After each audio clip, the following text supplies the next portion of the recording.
I'm really delighted to be talking to Parag Khanna.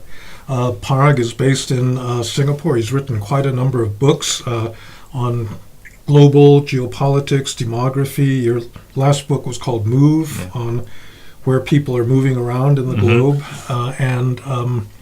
We share a lot of interest in different forms of government around the world. So you have created recently a periodic table of states. And this is an interesting idea. So how is this different from, there have been various attempts to measure stateness and governance and so forth. So what is your approach to this topic? Well, it's great to be with you, Frank. Thank you for having me on your podcast. So the periodic table of states I felt was necessary. It was an itch that I needed to scratch in a way. And part of it also was, you might even say, a grudge or a gripe against some of the existing modes or indices or rankings that were out there that were increasingly narrow, but not looking at the big picture. And the big picture to me was stability. Is a state stable? How do we measure stability? And it turns out when you look at many of the existing, let's call them products out there, they will get at aspects of stability, and they may even talk about stability, but they don't have a formal measurement of stability. Or if they do, it becomes something that's quite subjective, right? A committee of scholars at a control risk group or Oxford Economics will deem on a score of, by a score of 1 to 10 if a state is stable. But stability is the output, right? It is the objective in a way. It is, I call it, the cardinal virtue in the end, is that all states want to be stable, but what are the components of stability? So I don't have any qualms with people measuring quality of life or public service efficiency or industrial capacity. I applaud all of those things, and I wanted to actually integrate in a way. This is a aggregation exercise of the various pillars of what makes a state stable.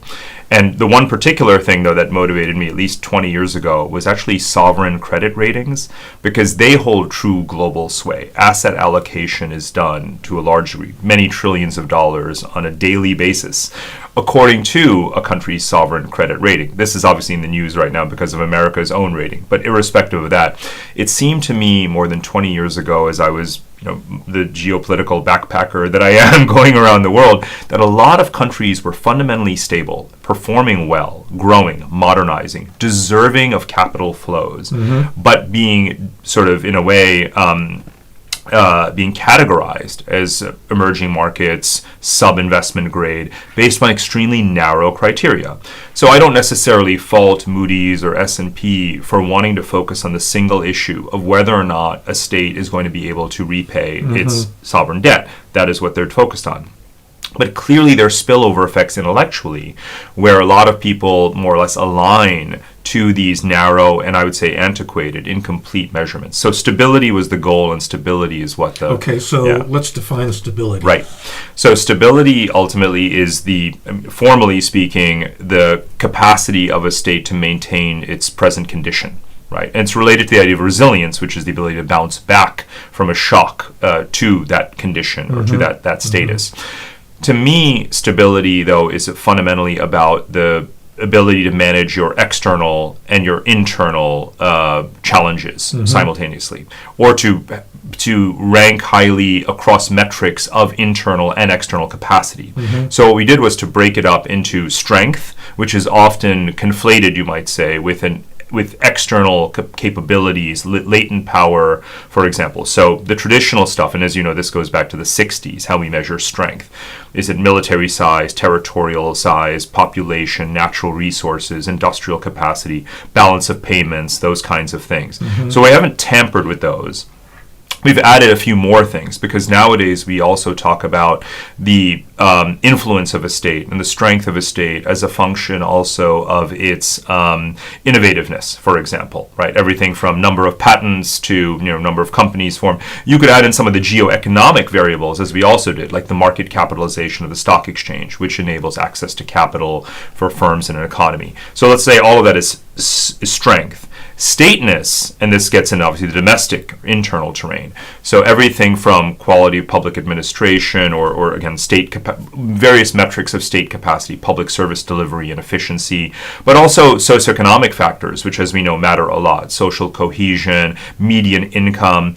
And then finally, we brought in some pretty novel things for which data sets weren't even necessarily available over the last, let's say more than 5-6 years ago, like food security, climate resilience. And I think if we would look at this menu of variables, equally weighted for now, you would say, yes, all of these things contribute to a state being stable, and this is a more robust list, whether it is from the input side of metrics that you would measure, or the output side or the action-oriented side of policies one should pursue to achieve greater stability, to enhance one's own stability. So it's a big tent, broad church approach. So it seems to me that you're actually, with that many variables, measuring something much broader than just stability. I mean, North Korea is incredibly stable, right? It's had the same ruling family in power for the last several decades.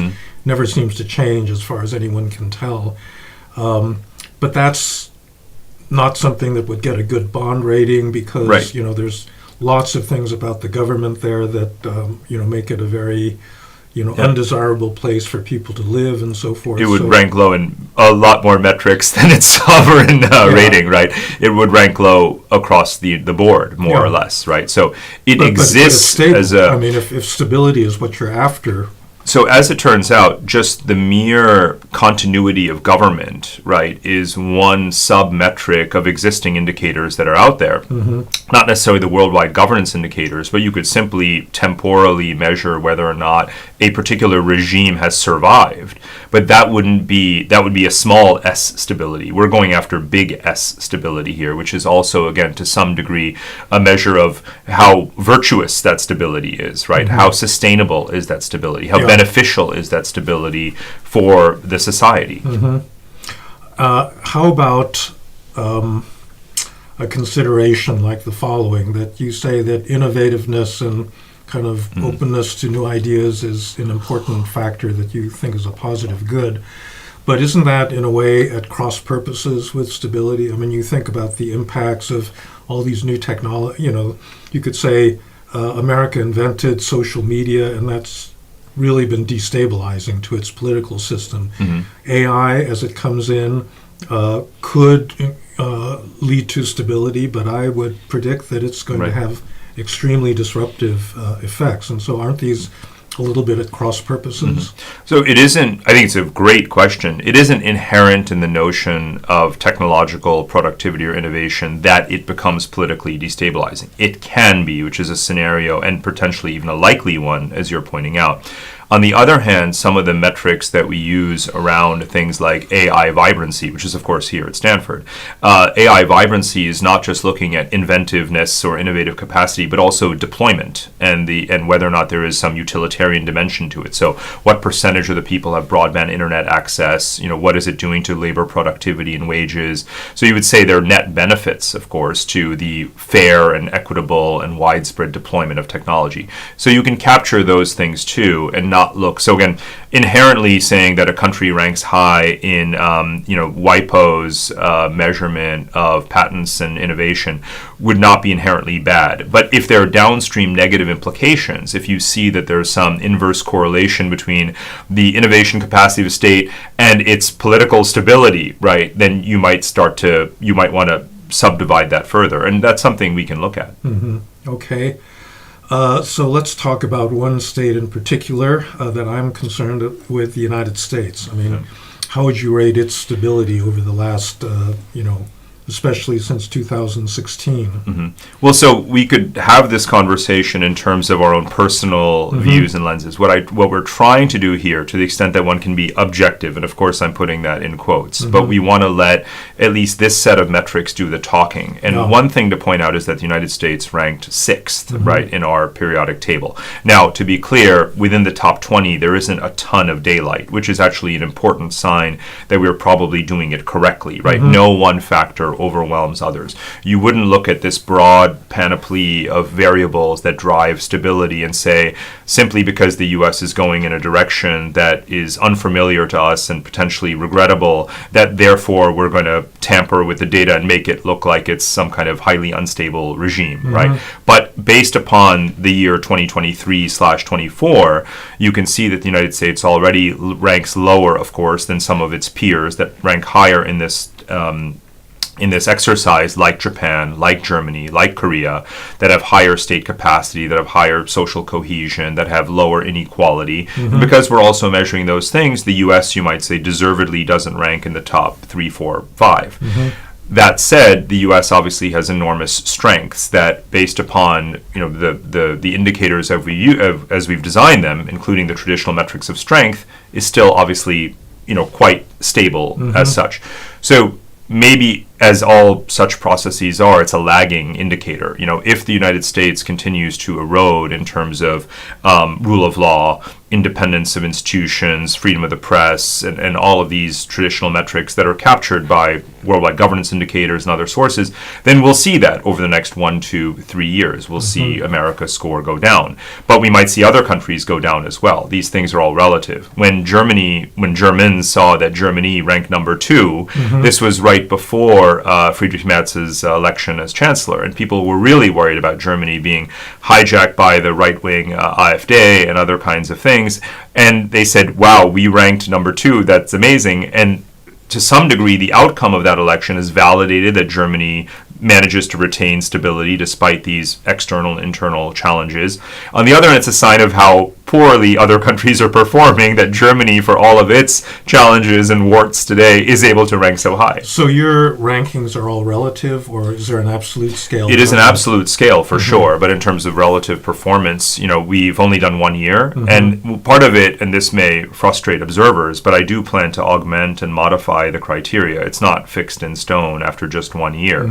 So already people have made suggestions about variables to add, variables to drop, new data becomes available. For me, it's not a pursuit of, having a highly visible index that gains media attention. It's actually the pursuit of a good set of metrics for stability that ultimately are actionable. We take this to actual governments and say, look, here is the menu, of all the data out there that you're drowning in all the time. Here are 24 things that we think are going to help you become a better version of yourself. You can pick and choose from this as you like. So when it comes to the United States, if someone were to pay attention in Washington, they might say, where do we rank high? Where could we improve? And that's how countries that are bootstrapping, countries that are modernizing, countries that are taking governance really seriously, are looking at data like this. And we've been through this exercise, and we find that, first of all, as you know very well from your own career, the right way to engage with governments, right, is not to say, we impose upon you, these values and these metrics. To say, here are things that might help you become, as I said before, a better version of yourself. And that diplomatic approach is also really important, to construct it as a menu. And that is where the neutrality, you might say, comes in. So I don't want to turn this conversation in an excessively wonky direction, but when I first arrived at Stanford in 2010, I started something called the Governance Project that was precisely trying to come up with better measures of, the one thing that I thought was not being adequately measured by things like the worldwide governance indicators from the World Bank was actually what now people would refer to as state capacity. Just the ability, it's not whether the state was democratic or rule-bound, but whether it could actually do the things that it set out to do. And I think there's been more attention paid to state capacity because we've seen some glaring examples of states lacking basic capacity, including the United States. But I'm just curious, how do you actually get to a number on that? And it's multiple things. So there's subcomponents of the worldwide governance indicators. There's other, as you know, whether it is Bertelsmann or Hertie and other institutions that are trying to measure different aspects of state capacity. All of those matter a lot. And whether it's stateness, a term that goes back to the 60s, or it's current incarnation state capacity, I focus heavily on those things personally, as you do, because I do believe they matter. And you would remember much better than me that Sam Huntington spoke about this many decades decades ago, not the regime type, but the degree of stateness. And I believe that matters in day-to-day life, and it matters for governments that are, again, seeking to improve themselves. And one of the things that, one of the sort of insights from our correlation tables from this exercise was that there's a fair number of states that are improving in their governance capacity in terms of public service delivery, in terms of aggregate welfare, in terms of raising incomes and productivity, quality of infrastructure, these micro variables that you can measure, obviously healthcare and education, and that those are reflections of improved state capacity, and that many of those states, however, are not democratic. And this is obviously a problematic insight for obviously those who promote democracy, because you have a large number of states in the world, perhaps the majority of states in the world, that are relatively small in size, that are quite weak, that are poor. But they're democratic, but they're not yet well governed according to those metrics that you began to measure and that we've brought in. Whereas there's a number of states that we looked at or that emerged, whether it is China, obviously, and Vietnam, or Singapore, much wealthier, or the Gulf countries, the monarchies, Oman and Saudi Arabia and the United Arab Emirates, or some Central Asian republics like Kazakhstan and Uzbekistan. So you can take 15, 20 countries in the world that are performing very well economically, that are improving those metrics of governance as any one of us would measure it, but they're not fully democratic or democratic at all. So that becomes, I don't want to posit it as a trade-off at all, right? I believe the best states should be able to be well-governed and democratic at the same time. But you do have a set of states that are performing better than many democratic states that are not. No, I accept that empirical result. I think that this was at the basis of, this is one of the key premises of my political order books, which was that all good things do not necessarily go together. In classic modernization theory, there was this view that economic growth, stability, democracy, rule of law, human happiness were all correlated with one another. And if you wanted follow to from the other, and that's what modernization was all about, all of these things happening. And you're right that Huntington was really the first social scientist to say, wait a minute, they're not correlated. That actually, if your expectations grow faster than your capacity to actually meet citizen expectations, then you're going to get instability. And economic growth does not necessarily mean more democracy, and so forth. And so I think that's right. I'm curious about the periodic part of this, of your project. Right. So the periodic table means that there are certain electron orbits that if you take them to a higher level, they produce similarities, even though the actual atomic weights of the elements are different. I mean, is there something like that in your?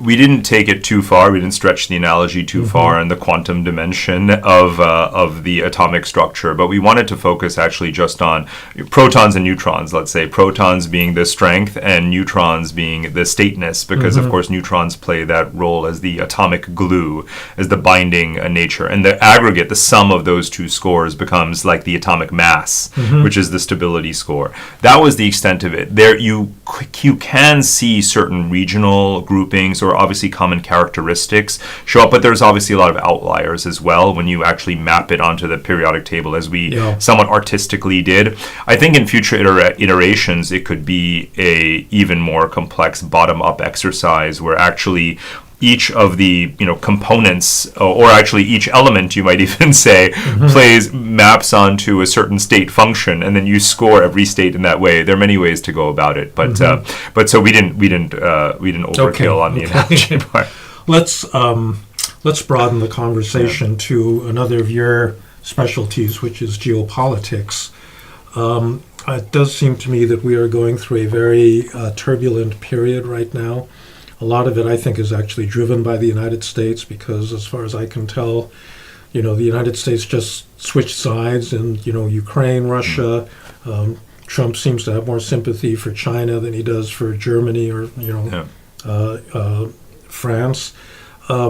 What's your sense about, the at an international level what the stability of the world order is going to be at this moment.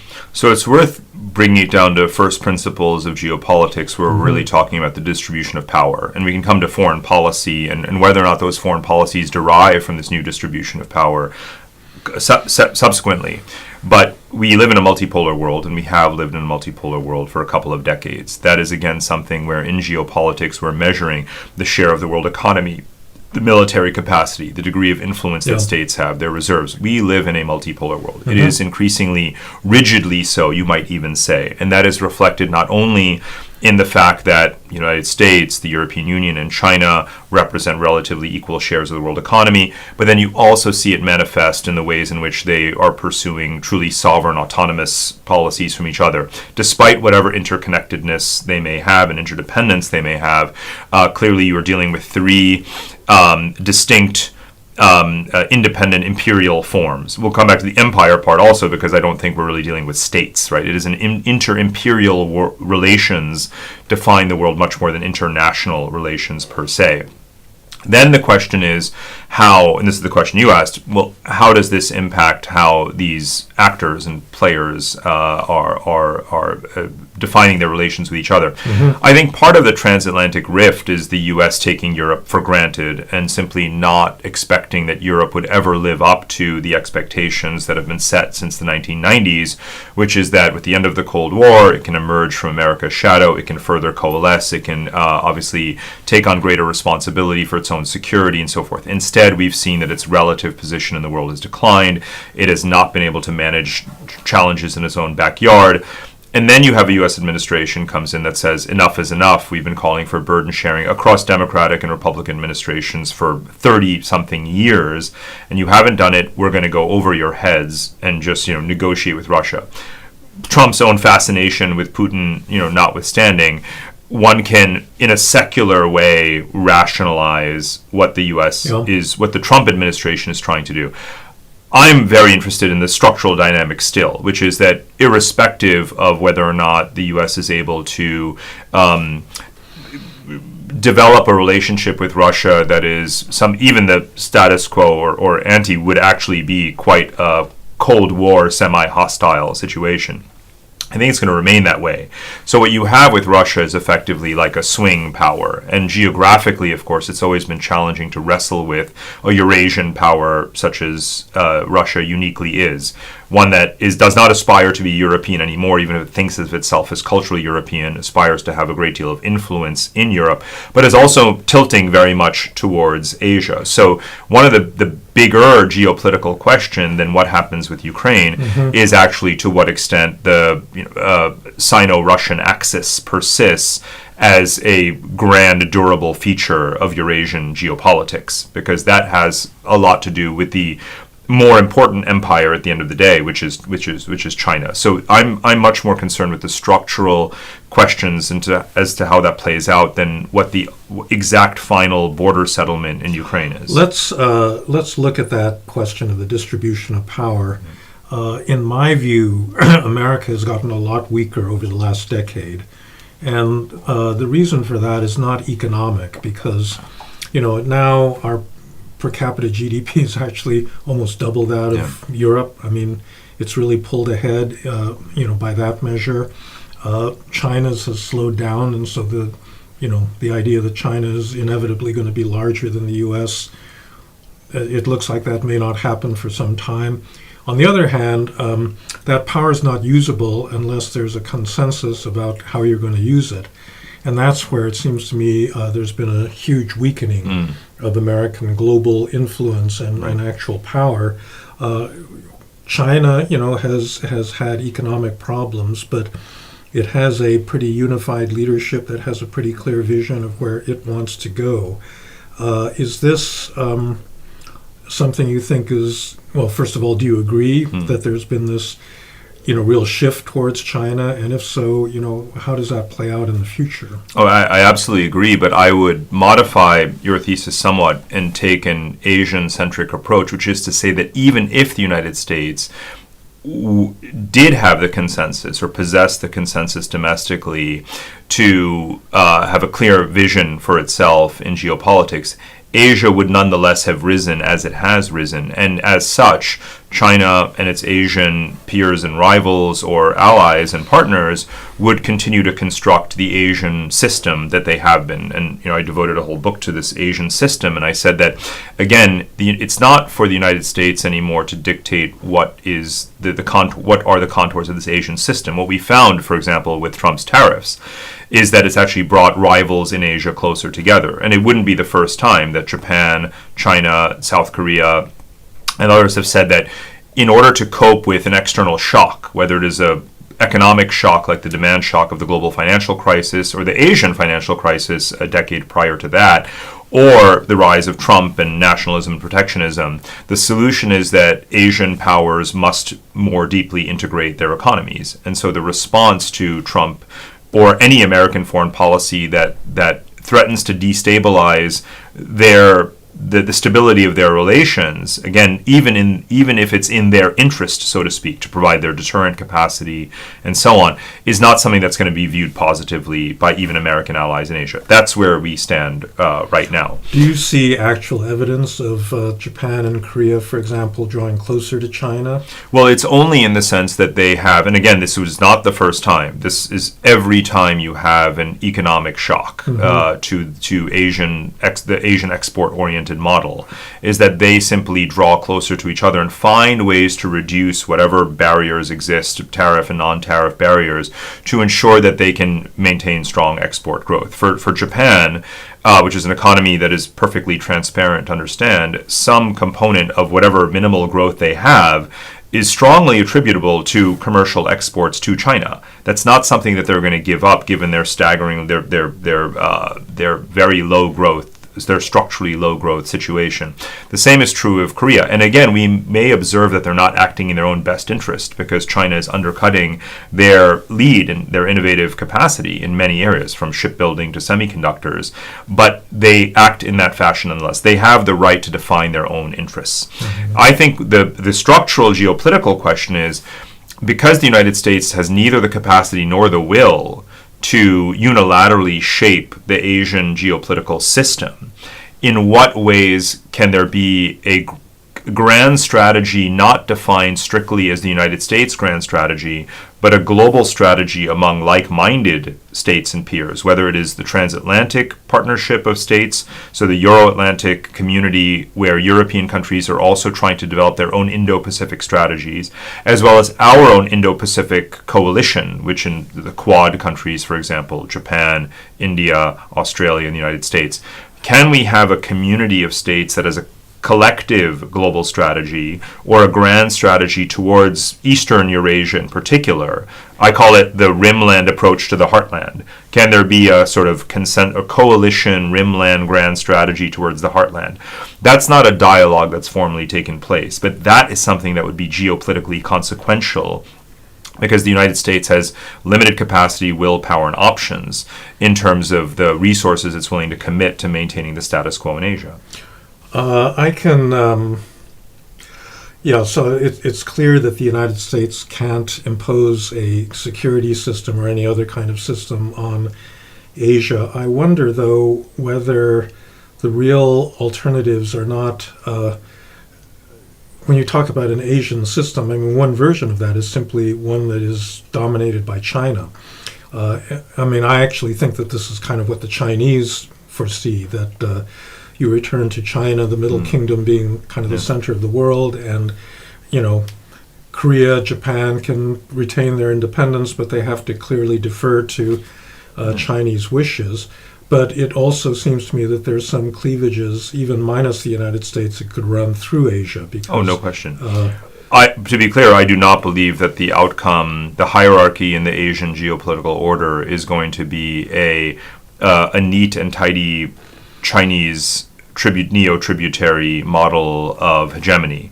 I believe that Asia, properly geographically defined as well as stretching all the way to West Asia, is a pluralistic zone. Yes, there is hierarchy where China is obviously more than first among equals, but that doesn't mean that the unique and independent civilizational powers, such as Japan and India and even Russia for that matter, to say nothing of Persia and Indochina and so on, don't have collectively or independently the capacity to offset, to push back against China, which they each clearly do, sometimes with our support, sometimes without. What India is able to do, again, independently and with obviously some defense relationships with Western powers in the Himalayan region, is a good example of pushing back.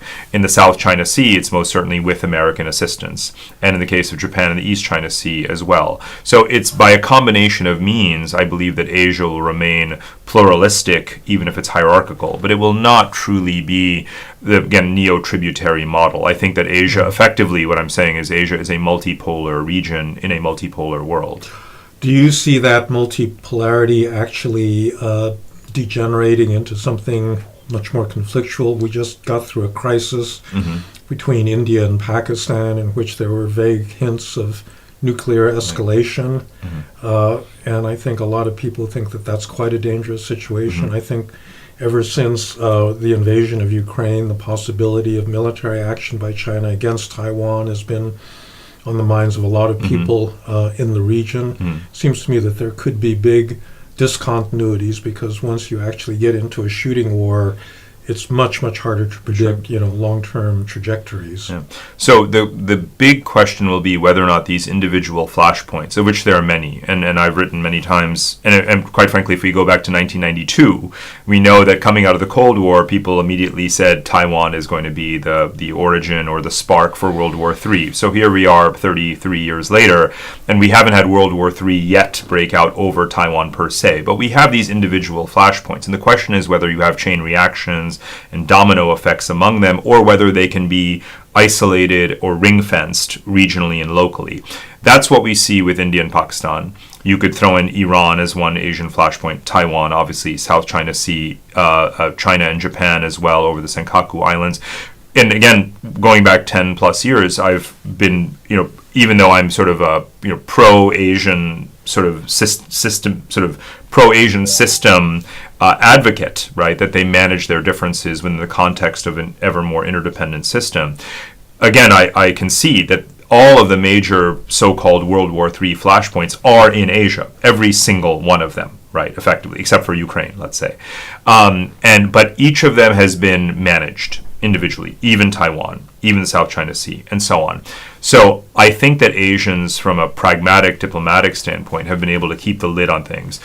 Put more formally, they're able to keep geoeconomic convergence and geopolitical rivalry on different tracks. Whether they can do that forever, I doubt it. I would prefer that they solve the conflicts rather than test their luck. But when it comes to Taiwan, for example, I do think, and we know from the signaling that we see from American allies in Asia, that they're not actually willing to step up and intervene to defend Taiwan. And the more that you see a globalization of TSMC supply chains, the less dependent any one power, including the United States, or the global semiconductor industry in general, becomes on Taiwan. And therefore you increase the risk that China is going to be able to coercively or otherwise subdue or subsume Taiwan, and eventually you arrive at, as regrettable as this may be, one country, three systems. And that may be where things are going because, and one thing, this is very important, and you know this from your interactions as well with the defense community, I certainly have had those conversations as well. You will not find many military officers that actually want to see a Taiwan contingency play out because they know how it would end, and it would not be a happy outcome for the United States. So to be clear, whatever utterances come from the White House or from members of Congress who travel to Taiwan, and I have total sympathy, and more than sympathy, for the idea that Taiwan should be allowed to pursue, if not full sovereignty, then total political autonomy. It should go without saying that we believe in that self-determination for people. However, getting involved in World War III and losing it, and then losing credibility, losing military assets, and potentially sparking some chain reaction across Asia is not a desirable end state. Yeah, well, I think under the Trump administration, the likelihood of America taking military action on behalf of Taiwan is pretty disappearingly small. What about China's trajectory? I know that you've got a lot of these external variables will impinge on that, but the China growth model that we were all familiar with seems to me to have been exhausted, 15 years ago, and the new one that Xi Jinping has launched upon seems to me inherently unworkable. I mean, they've doubled down on manufacturing, different kinds of products. Now they're moving into all these high-tech areas, but they're trying to sell into these regions that are already highly destabilized by, the first China shock, and are really not politically, ready to accept yet another generation's worth of, imports from China. So what happens? There's a lot to unpack there. I mean, so for one thing, as you know, going back to the 1990s, there was a lot of cynicism about China's capacity at all, its political system, to remain stable, to even for the Communist Party to maintain its grip on power in light of the collapse of the Soviet Union and what we projected might be spillover effects and its own internal inadequacy. People feared, and I remember The Economist magazine in particular doing entire cover stories about how China was so fragile internally, based upon high inequality, based upon whether or not the Tibetan and Uyghur populations that were so restive, could remain subjugated, and of course Hong Kong and so on and so forth. But of course, China has paid to those predictions at the time. So China has incredible capacity, as you know, and we all concede and appreciate. In terms of the growth model, they're in a far more dynamic process of perpetual reinvention than the misfiring or misguided policies and obviously capital misallocation would suggest.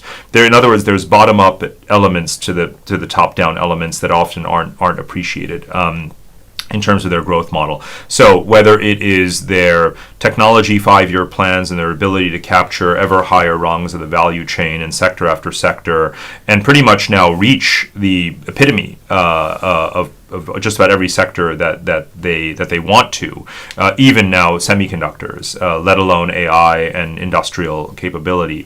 They're already there.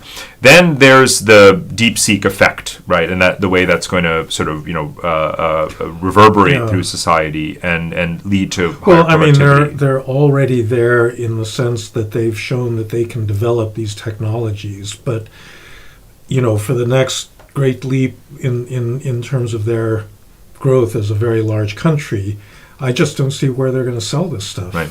So that's the external question. So that brings us to Belt and Road and dual circulation, right? Which is a classic neo-mercantilism in new clothes, and that's what China has been pursuing for some time.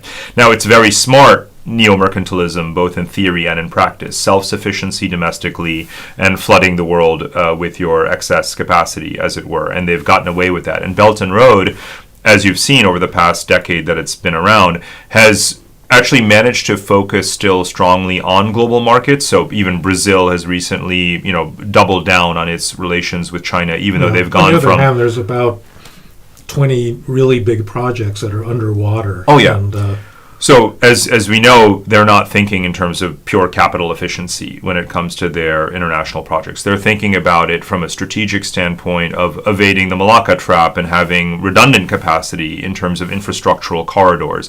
If you look at the ship that got stuck in the Suez Canal, then Belt and Road railway corridors became suddenly quite efficient, effective, and important as ways to bypass those bottlenecks. So for them, there's an investment in strategic redundancy, which is crucial when they face those geographical bottlenecks, and that's what one of the original motivations for Belt and Road. But getting back to whether or not all of these emerging markets can absorb Chinese capacity, they're the ones that have the free trade agreements, or the not necessarily free trade agreements, but they have the highest dependency or bilateral dependency of other countries on them for trade. So they do hold the cards in these relationships. They are going to find ways perhaps to divert certain goods or hold on to them and do joint ventures and drip feed these things into the markets. But they do have the upper hand for sure when it comes to their capabilities. Yeah, that seems to be actually part of the problem. They have the upper hand. They can force concession agreements on these countries that in the long run are not beneficial to the receiving countries. Right. And so they go bankrupt. My particular beef is that they then run to the IMF and say, can you bail us out because we have these really bad loans to China and we can't repay them. And I don't really see how that helps either Chinese capacity or influence or prestige? There's the trade part, which we were just talking about, and the loan part. So the debt trap diplomacy for infrastructure, again, that's sort of exporting their own capital misallocation to other countries, building more ports than you need, or building the wrong ones, or airports, or shiny stadiums that no one uses, and having them even be poor quality. And you find that out when an earthquake strikes, and those kinds of things. And again, that is regrettable. And then those countries going to the IMF then and saying, bail us out. I think the IMF is right to play hardball and say there's going to be a new degree of transparency, conditionality requirements around this if you want us to help you restructure this debt. China then has learned that it then has to forgive and roll over certain loans too. So all of this is hypothetical at the moment. I don't think a lot of it's happened. We know that it's country by country, actually. So what happens in Congo versus Ecuador versus Djibouti or Ethiopia or Kenya or Sri Lanka are actually going to play out quite differently, right? That we don't have a one-size-fits-all solution in terms of how Paris Club versus China work together around these countries. There's so much politics involved and idiosyncrasies for each case. Again, it's regrettable that they're in this situation, but a lot of these countries already were heavily indebted poor countries, which makes it particularly challenging for them. I think the deeper question is this capital formation, is this fixed capital investment, whether, certainly in the cases where it's the right projects, is it helping these countries grow such that they can actually pay down their debts? And let's not forget that there are cases like that too, especially landlocked countries in Central Asia, some West Asian countries. Let's be clear, if China is doing electric vehicles, batteries, telecoms, railways, and nuclear power in countries like Turkey, right, or in Egypt and other places. These are actually things that those countries need.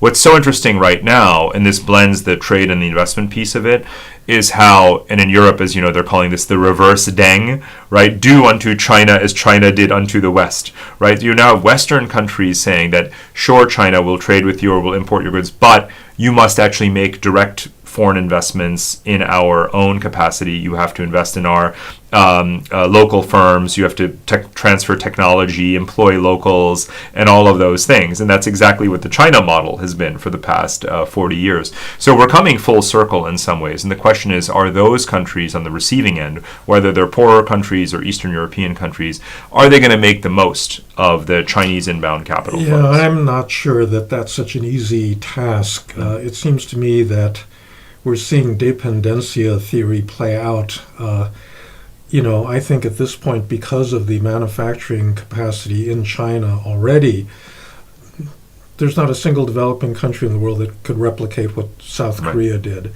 Just move up the value chain Absolutely. and become an industrialized manufacturing country, because who needs another auto company, in the world? Yeah. And so they're stuck, and either they buy the stuff from China in a very subservient position, or they don't develop. But I don't really see a positive, outcome there. So let's take the example of electric vehicles, right? So if you have countries that are drowning in smog and pollution and pay some significant component of their current account deficit is accounted for by oil and gas imports, but they wind up now buying Chinese electric cars and have Chinese power plants electrifying their economies. There are going to be some benefits to that, right. But the cost is that they're actually never going to develop themselves. They're going to have to much more rapidly move into the services economy and into non-tradable services domestically, as opposed to simply following not just the Chinese, but in general the late 20th century manufacturing export-led growth model. Smart countries have realized that, of course, whatever FDI they can capture, hopefully they'll create jobs out of that, but they have to rapidly transition to services. But that's exactly what we're seeing happening. When you look at where the wages are rising in a place like Indonesia or Thailand or Vietnam and Philippines and so on, it's not obviously coming from manufacturing. In the same way that if we nearshore jobs to America, no one wants to work in those jobs for $10 an hour. So what you're seeing in those economies is the digital dimension and the services economy rapidly growing, and people working in what in Indonesia is the Gojek economy, right? And that's where the higher wages are and so on. So they just have to make that transition more rapidly. In other words, the China shock is part of the premature deindustrialization risk at the same time. And many countries are facing that risk. But what I'm seeing happening is that these countries are actually maintaining relatively low unemployment because the services sector is absorbing those workers. Is that Does that still make them strategically vulnerable to China because of their industrial dependency? Yes, it does. But are they modernizing and growing and even leapfrogging? They're doing that at the same time. So there's no perfect solution, but I think we have to admit that both of these things are happening at the same time. Okay. Well, I guess I'm still skeptical about how this is going to work out for No. a lot of China's partners, but it does seem to me, theoretically at least, that that's a path available to them. So, Parag, what's your next project?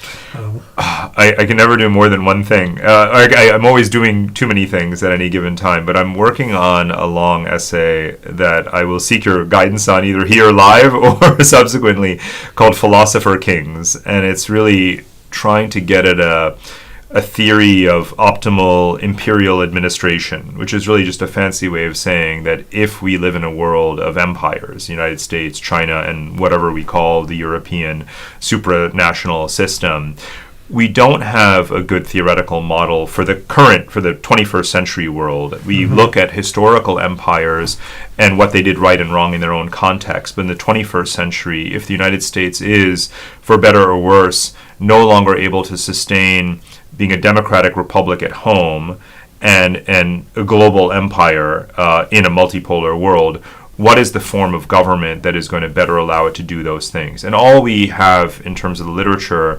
are these trade-offs where we say, well, even though there was this sweet spot, right, where in the Cold War period and the immediate post-Cold War period, the United States was able to be both a democratic republic and an effective empire. But we're seeing that there's trade-offs between the two, where we're not succeeding at either anymore right now. So for the sake of America, if sadly we are not necessarily guaranteed to return to a world of separation of powers and checks and balances and power vested in the people in terms of a democratic order, constitutional order, and if we're flailing as an empire unsuccessfully in many of our foreign policy ventures, what is the optimal type of government for the United States? And I think that's an open question right now, which is why I want to tackle it. But I want to embed it in a broader question about how to run a modern empire and hopefully retain democratic characteristics while being effective in a pluralistic global system. And that's a missing piece. I think it's obviously very important.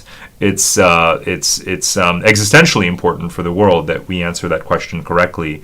So there are lessons potentially that I'm drawing on from China, from Europe, from historical examples as well. But I do want to embed it in an argument that is hopefully realistic and plausible for an American audience today. So that's taking up a huge amount of my time. And then, as always, I'm going to defend globalization. And my next book is yet another take on that, which is called Why Globalism Wins. And I don't have a release date yet. Okay, well, very good. Well, Parag, thanks very much. This is really fascinating. We'll see how all these different countries move up and down your periodic table. That's right. As time goes on. So thanks very much, and good luck with these next projects. Thank you so much. Okay.